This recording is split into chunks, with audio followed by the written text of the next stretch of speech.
Hello everyone, welcome to టీవైన్ academy. I'm Sudheer Kumar. Daily current అఫైర్స్లో భాగంగా మనం ఈరోజు 15th జూలై సంబంధించిన వేరియస్ కరెంట్ అఫైర్స్ ఏవైతే న్యూస్లో ఉన్నాయో వాటి గురించి ఇంటెండల్గా చూద్దాము. So let's see the yesterday's question. So నిన్నటి క్వశ్చన్కి మనం ఈరోజు ఆన్సర్ చూస్తాం కానీ. సో క్వశ్చన్ ఏంటి? Recently a group of 12 historic forts showcasing Maratha military architecture was added to the UNESCO World Heritage List during the 47th session 2025. Okay, these forts are spread across which Indian states? So Maratha Kingdom సంబంధించినటువంటి 12 కోటలని UNESCO world heritage సైట్స్గా గుర్తించడం జరిగింది.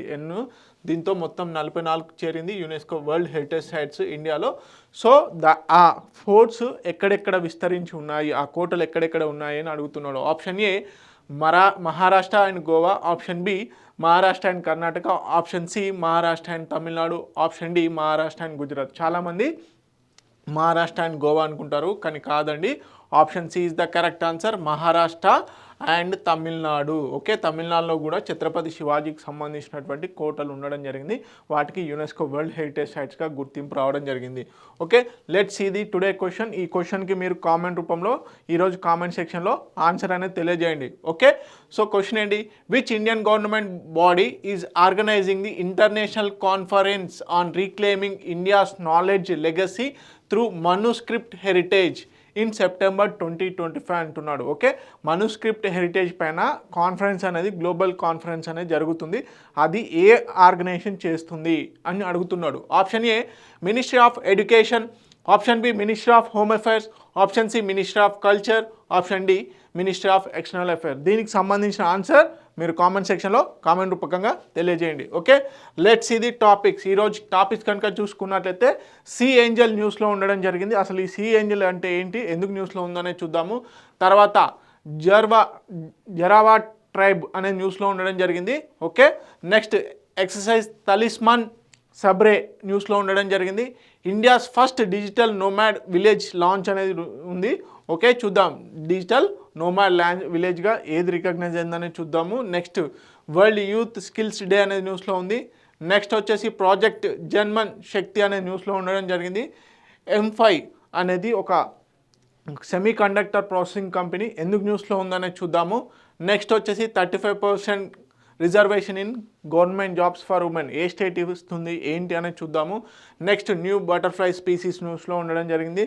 అదేవిధంగా pong Dham lake ఏదైతే ఉందో wild life sanctuary, so అది Ramsar సైడ్గా ఉండడం జరిగింది.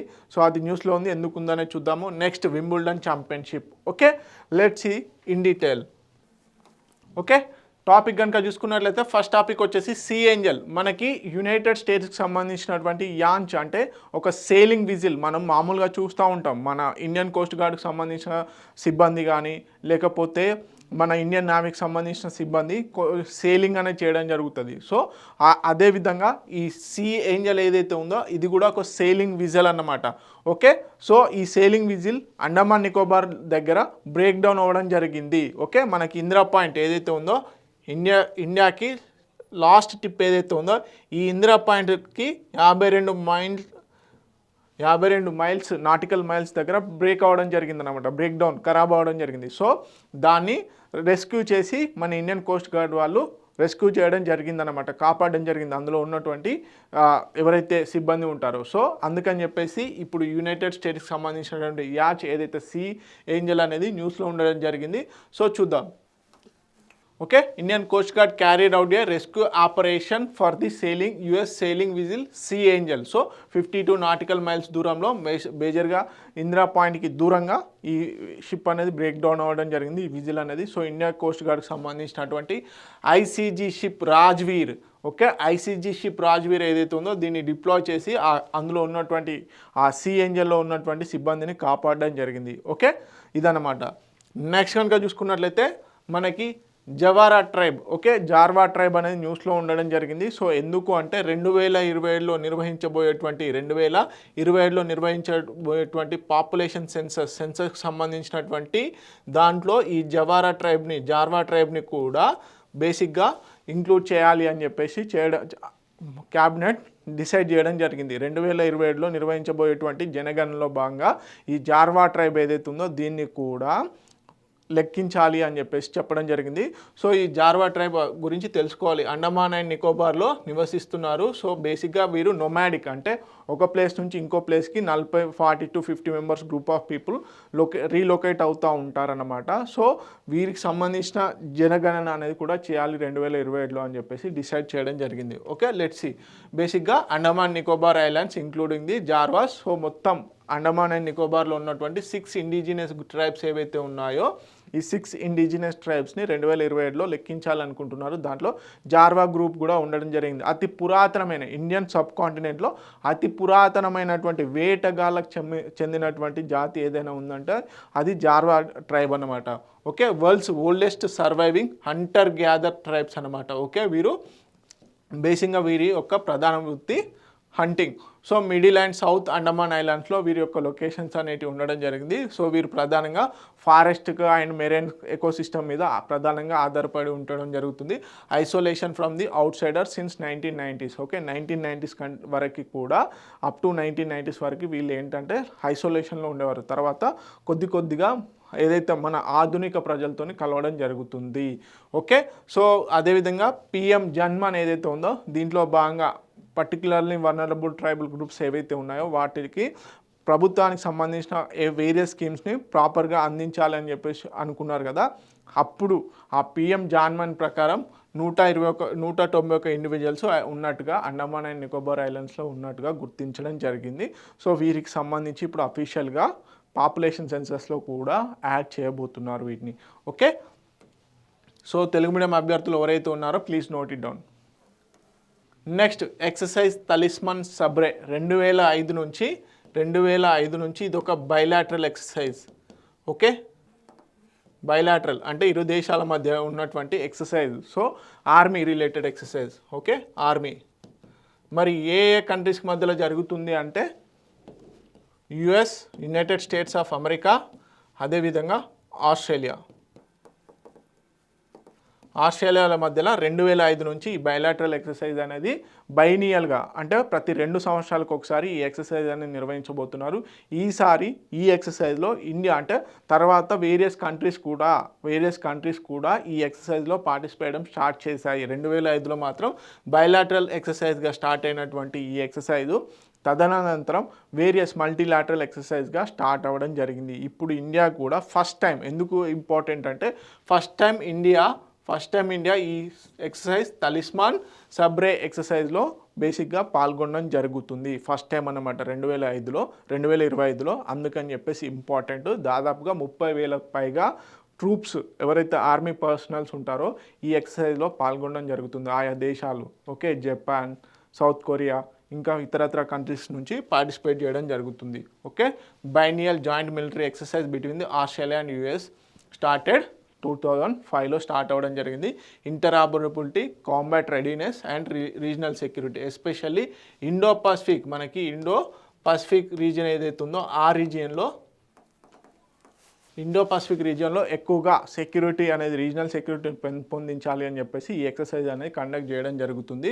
సో 2025 యొక్క హైలైట్స్ ఏంది, ఇండియా ఫస్ట్ టైం అనేది పార్టిసిపేట్ చేయడం జరుగుతుంది. దాదాపుగా 35,000 పైగా 19 కంట్రీస్ ఈ ఎక్సర్సైజ్లో పార్టిసిపేట్ చేయడం జరుగుతుంది. UK, France, Germany, Japan, Indonesia ఇలా పెద్ద దేశాలు అనేటివి అన్నీ కూడా ఈ ఎక్సర్సైజ్లో పార్టిసిపేట్ చేయడం జరుగుతుంది. ఓకే, సో అబ్జర్వర్ కంట్రీస్గా ఎవరున్నారు, మలేషియా ఉండడం జరిగింది, వియత్నాం. సో వీరి గురించి అడిగే ఛాన్సెస్ ఉన్నాయి. మలేషియా అండ్ వియత్నాం 2 కంట్రీసే కాబట్టి కంపల్సరీ అడుగుతారు. ఓకే, సో మొత్తం 3 వీక్స్ వరకు ఈ ఎక్సర్సైజ్ అనేది అటు ల్యాండ్, సీ, అదేవిధంగా ఎయిర్ మోడ్లో కూడా జరుగుతాయి. ఓకే, సో స్ట్రాటజిక్ సిగ్నిఫికెన్స్ ఏంది, ఇండియా డిఫెన్స్ కొలాబరేషన్ అనేది ఒకటి పెరుగుతుంది. అదేవిధంగా operational capability, so multilateral cooperation, ఇవన్నిటిని కూడా మల్టీ డైమెన్షనల్ ఓరియంటల్లో మనకి ఎక్సర్సైజ్ అనేది ఉపయోగపడుతుంది అని చెప్పేసి చెప్పడం జరుగుతుంది. ఓకే, మనకి మేజర్గా ఎక్సర్సైజ్ తలిస్మన్ సబ్రే ఎన్ని కంట్రీస్ పార్టిసిపేట్ చేస్తున్నాయి, ఎప్పుడు స్టార్ట్ చేశారు, స్టార్టింగ్ టైంలో ఎన్ని కంట్రీస్ మాత్రమే ఉండేటివి, సో ఇండియా ఎప్పటి నుంచి పార్టిసిపేట్ చేస్తుంది అనేది ఇంపార్టెంట్. ఓకే, తెలుగు మీడియం అభ్యర్థులు ఎవరైతే ఉన్నారో please note it down. Next వచ్చేసి India's first digital nomad village launch. Okay, digital nomad village launch. So ఈ డిజిటల్ నోమాడ్ విలేజ్ లాంచ్ బేసిక్గా మనకి సిక్కింలో అనౌన్స్ చేయడం జరిగింది. ఎక్కడ? సిక్కిం రాష్ట్రంలో. ఓకే, సిక్కిం రాష్ట్రంలో అనౌన్స్ చేయడం జరిగింది. సో ఇక్కడ ఈ డిజిటల్ నోమాడ్ విలేజ్ అంటే ఏమీ లేదండి. సో సింపుల్గా ఎవరైతే వర్క్ ఫ్రమ్ హోమ్ ఇప్పుడు రిమోట్ లొకేషన్స్ నుంచి వర్క్ చేస్తున్నారో, సపోజ్ ఎవరైనా హైదరాబాద్ నుంచి కరీంనగర్ డిస్టిక్లను లేకపోతే వైజాగ్లోనో విజయవాడలోనో ఉండి వర్క్ ఫ్రమ్ హోమ్ చేస్తున్నారు, వాళ్ళకి ఆ ఆఫీసర్స్ ఫెసిలిటీ ఇవ్వడం జరిగింది.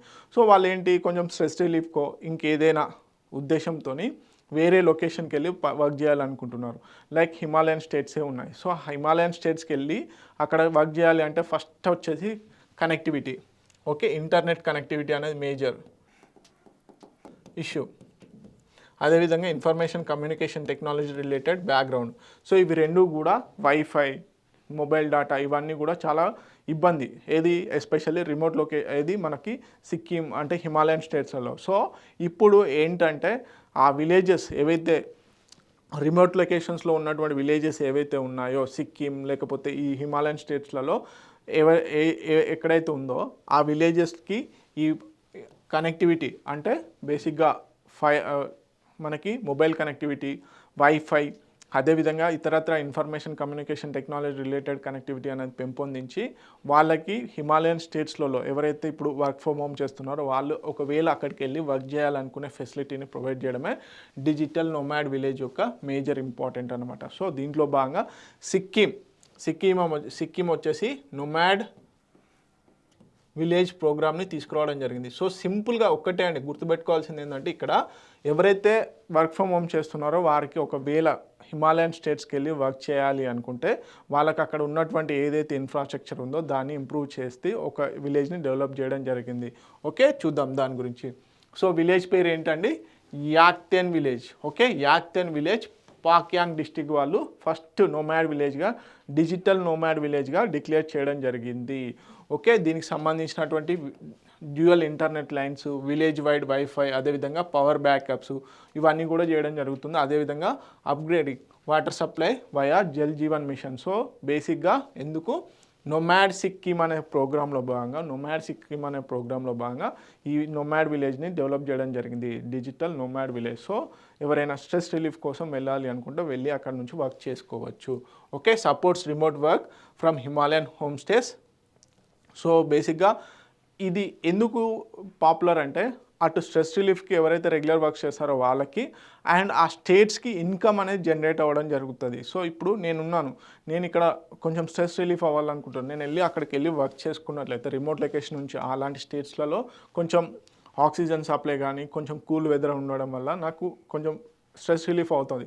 సో అందుకని చెప్పేసి ఏం చేస్తాను, నేను అక్కడికి వెళ్ళి వర్క్ చేస్తే నేను ఎంతో కొంత పేయింగ్ గెస్ట్ లాగా పే చేయాల్సి ఉంటుంది. సో ఆ ఇన్కమ్ అనేది అక్కడ లోకల్స్కి జనరేట్ అవుతుంది. ఎస్పెషల్లీ ఆఫ్ సీజన్స్ ఏవైతే ఉంటాయో ఏప్రిల్ నుంచి అక్టోబర్ మధ్యలో, సో అక్కడ ఆఫ్ సీజన్ అన్నమాట. సో ఆ ఆఫ్ సీజన్ టైంలో బేసిక్గా వాళ్ళకి ఇన్కమ్ జనరేట్ అవ్వడం జరుగుతుంది. Promotes rural sustainability and authentic tourism. Okay, so సింపుల్గా ఇండియాస్ యొక్క ఫస్ట్ డిజిటల్ నోమాడ్ విలేజ్ ఏదంటే మనకి యాక్తెన్ విలేజ్ ఏదైతే ఉందో ఆ యాక్తెన్ విలేజ్ సిక్కిం రాష్ట్రంలో ఉండడం జరిగింది. దాన్ని ఫస్ట్ డిజిటల్ నోమాడ్ విలేజ్గా గుర్తించడం జరిగింది. ఓకే, సో తెలుగు మీడియం అభ్యర్థులు ఎవరైతే ఉన్నారో please note it down.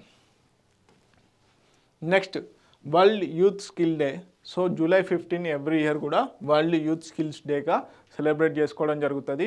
Okay, దీన్ని 2015 నుంచి అఫీషియల్గా సెలబ్రేట్ చేయడం జరుగుతుంది, world youth skills day. So బేసిక్గా ఏదైతే టెక్నాలజీ అప్గ్రేడేషన్ తర్వాత స్ట్రక్చరల్ అన్ఎంప్లాయ్మెంట్ అనేది పెరుగుతుంది. ఓకే, ఆ స్ట్రక్చరల్ అన్ఎంప్లాయ్మెంట్ ఎందుకు పెరుగుతుందంటే ఇండస్ట్రీకి రిలేటెడ్గా టెక్నికల్ స్కిల్స్ లేకపోయినట్లయితే ఆ స్ట్రక్చరల్ అన్ఎంప్లాయ్మెంట్ అనేది పెరుగుతుంది.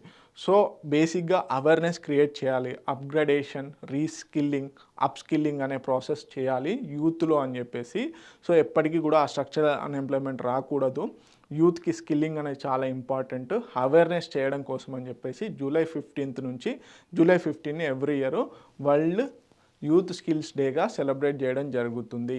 ఎప్పటి నుంచి? 2015. ఓకే, ఈ ఇయర్ థీమ్ ఏంటి అనేది important, youth empowerment through AI and digital skills. Okay, youth empowerment through artificial intelligence and digital skills. So 2014లో యునైటెడ్ నేషన్ జనరల్ అసెంబ్లీ వాళ్ళు డిక్లేర్ చేయడం జరిగింది. So 15th July. సో సక్సెస్ఫుల్గా 2015 నుంచి సెలబ్రేట్ చేయడం జరుగుతుంది.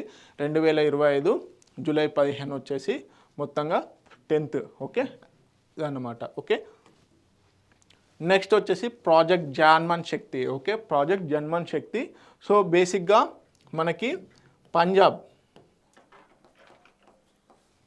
పంజాబ్లో ఉన్నటువంటి ఫిరోజ్పూర్ ఏదైతే ఉందో, ఈ ఫిరోజ్పూర్ డిస్టిక్ బేసిక్గా మెటర్నల్ మోర్టాలిటీ రేట్ ఏదైతే మాతృత్వ మరణాల రేట్ అనేది సంఖ్య అనేది ఎక్కువగా ఉంది. ఆ రాష్ట్రం యొక్క పంజాబ్ రాష్ట్రం యొక్క మెటర్నల్ మోర్టాలిటీ రేటు బేసిక్గా 105 మాత్రమే.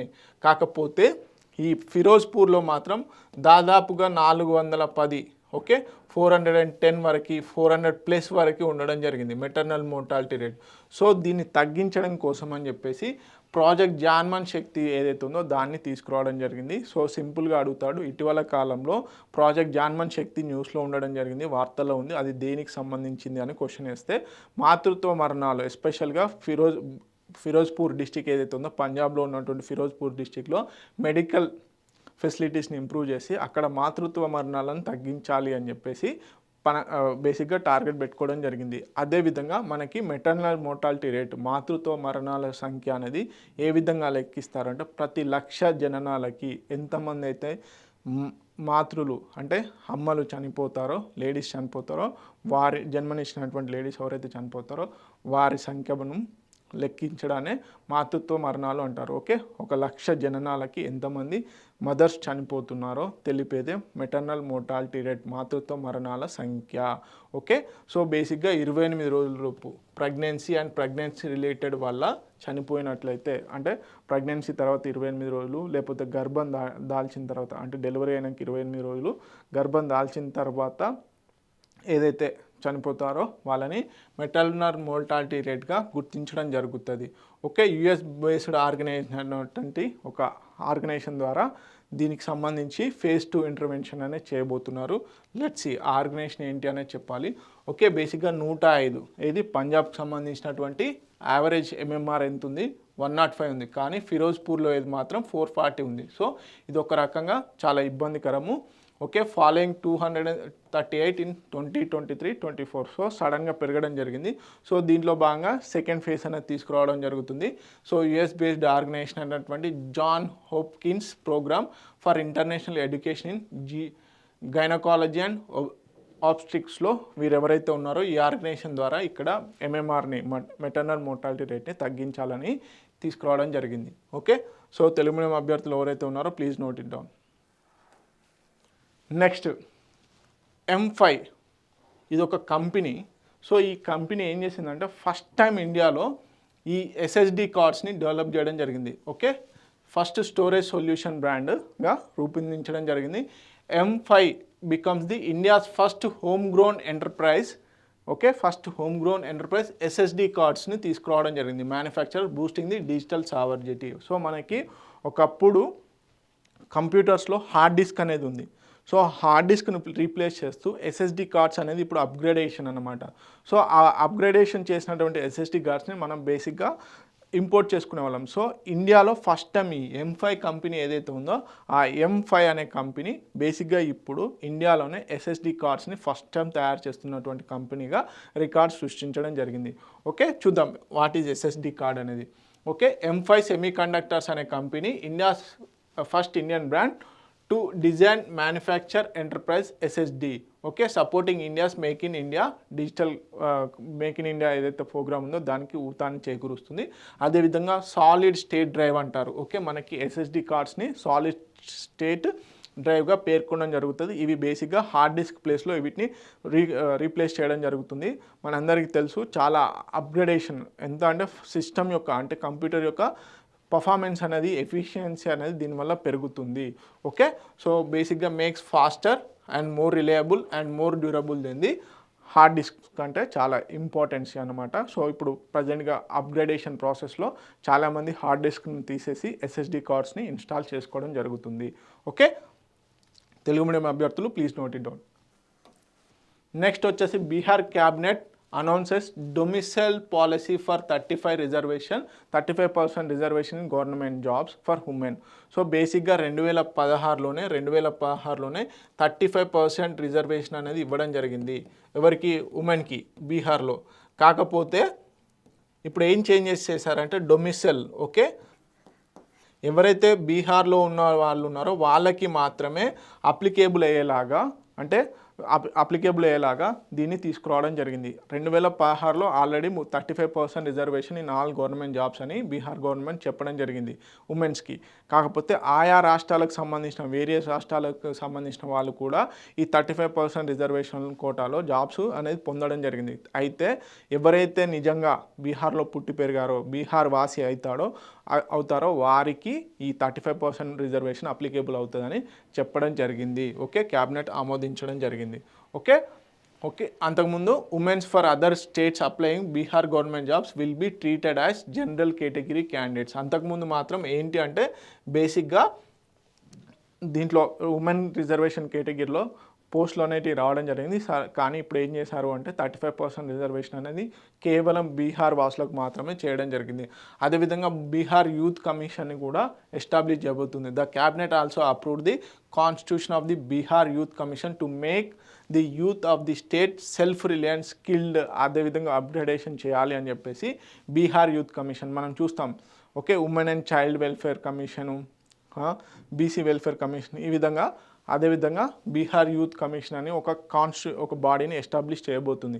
దీంట్లో ప్రధానంగా ఏం చేస్తారు అంటే స్కిల్లింగ్, అప్స్కిల్లింగ్, బీహార్ సంబంధించిన యూత్ ఎవరైతే ఉంటారో వాళ్ళ యొక్క డెవలప్మెంట్కి ఎంతగానో దోహదపడేలాగా ఈ బీహార్ యూత్ కమిషన్ ఎస్టాబ్లిష్ చేయడం జరుగుతుంది. ఓకే, తెలుగు మీడియం అభ్యర్థులు ఎవరైతే ఉన్నారో please note it down.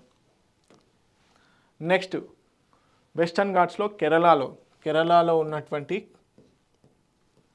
Western Ghats మనకు పశ్చిమ కనుమల్లో కొత్త సీతాకోక చిలుకల్ని కనుగొనడం జరిగింది. సో వాటికి ఏమని పేరు పెట్టారంటే జగ్రాఫేటస్ మాథ్వి అని చెప్పేసి పేరు పెట్టడం జరిగింది.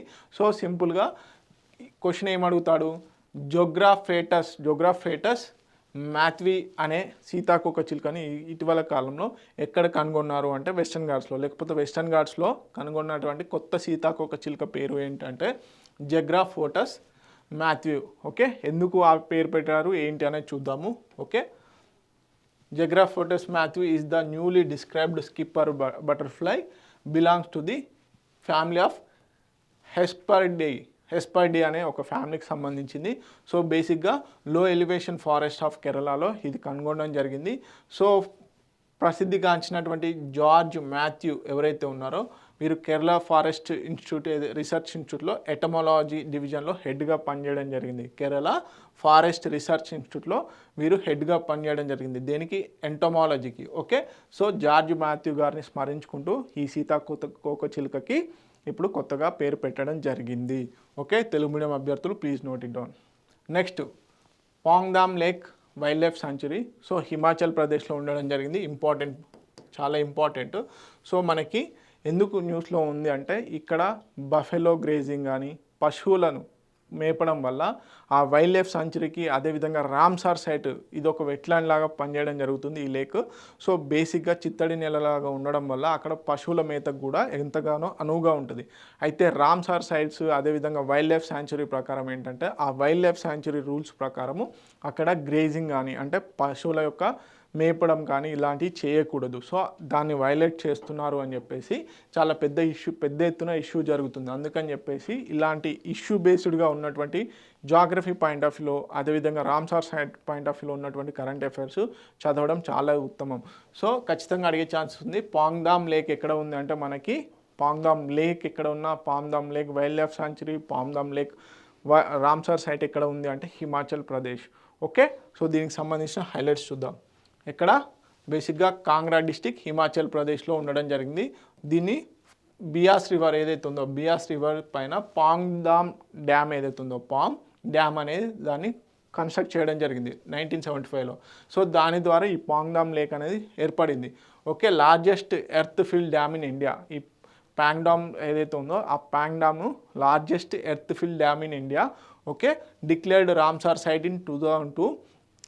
సో బేసిక్గా ఇక్కడ ఉన్నటువంటి ఫ్లోరా ఏంటి అంటే యూకలిప్టస్, అకేషియా, సీసం, ఇవి చాలా important for the grazing. Okay, పశువుల మేపకానికి చాలా ఇంపార్టెంట్ అనమాట. సో అక్కడ వాటిని మేపడం వల్ల ఇష్యూ జరుగుతుంది. ఎస్పెషల్గా ఏమంటున్నారు, buffalo grazing reported the restricted zone. So బాతు, అదేవిధంగా పన్లాతు అనే ప్లేసెస్లో ఎక్కువగా బఫెలో గ్రేజింగ్ అనేది జరుగుతుంది పశువులను మేపడం వల్ల. సో దానికి ఆ వైల్డ్ లైఫ్కి ఏదైతే ఉందో దానికి కన్జర్వేషన్కి ఇబ్బందిగా మారింది అని చెప్పేసి ఎన్విరాన్మెంటలిస్టులు కన్సర్న్స్ ఎక్స్ప్రెస్ చేయడం జరుగుతుంది. అందుకని న్యూస్లో ఉంది. ఈ పాంగ్ దామ్ లేక్ ఎందుకు ఏర్పడిందంటే బియాస్ రివర్ పైన 1975లో పాంగ్ అనే డ్యామ్ని కన్స్ట్రక్షన్ చేయడం జరిగింది. దాని తర్వాత స్టోరేజ్ వాటర్ ఏదైతే ఉందో ఆ స్టోరేజ్ వాటర్ వల్ల దాన్ని రామ్సర్ సైట్గా గుర్తించడం జరిగింది. అదేవిధంగా ఇది ఇండియాలోనే అతిపెద్ద ఎర్త్ ఫిల్లింగ్ డ్యామ్ అన్నమాట. Okay, earth fill dam. Okay, Telugu medium అభ్యర్థులు ఎవరైతే ఉన్నారో please note it down. Next వచ్చేసి వింబుల్డన్ 2025. సో మనకి Wimbledon the famous grand slam అనేది బేసిక్గా ముగిసింది. సో విన్నర్స్, రన్నర్స్, అదేవిధంగా ఎవరెవరు సింగిల్స్లో ఎవరు విన్నారు, డబుల్స్లో ఎవరు విన్నారు గతంలో అడిగారు. వారి స్కోర్ను బేస్ చేసుకొని కూడా ఎస్ఐ, కానిస్టేబుల్ లాంటి ఎగ్జామ్స్లలో అడగడం జరిగింది. సో వింబుల్డన్ యొక్క చరిత్ర, అసలు వింబుల్డన్ సిరీస్ ఎప్పుడు స్టార్ట్ అయింది, తర్వాత సింగిల్స్ ఎప్పుడు స్టార్ట్ అయింది, డబుల్స్, ఈ విధంగా చూద్దాం. సో ఫస్ట్ వింబుల్డన్ వచ్చేసి 1877లో ఓన్లీ మెన్ కేటగిరీలో మాత్రమే, ఓన్లీ సింగిల్స్ మెన్లో మాత్రమే మనకి ఈ పోటీలు అనేవి స్టార్ట్ అయ్యాయి. సో అప్పుడు దీన్ని స్టార్ట్ చేసింది ఎవరు, all England croquet lawns tennis club అని చెప్పేసి, లాన్ టెన్నిస్ క్లబ్ అని చెప్పేసి ఉంది. ఆ టెన్నిస్ క్లబ్ బేసిక్గా ఈ వింబుల్డన్ని స్టార్ట్ చేయడం చేసింది. తర్వాత ఉమెన్స్ సింగిల్స్ వచ్చేసి 1884లో, ఓకే, 1884లో 1884లో ఉమెన్స్ సింగిల్స్ని ఇంట్రడ్యూస్ చేయడం జరిగింది. అప్పుడే డబుల్స్,